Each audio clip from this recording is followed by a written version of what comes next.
The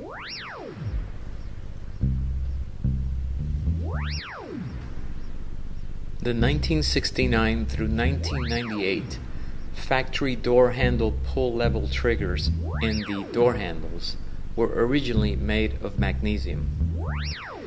This trigger, which has two tiny holes in the actual trigger inside the handle, crack because of the brittle magnesium material. The factory solution was to replace the entire handle at a cost of $599, until eventually the problem became worse because the handles themselves were discontinued. The replacement 911 door handle triggers from EPS are made of aluminum, making them stronger and longer lasting.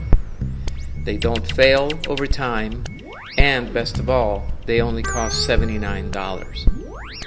Even better, however, is that it doesn't require you to replace the entire door handle.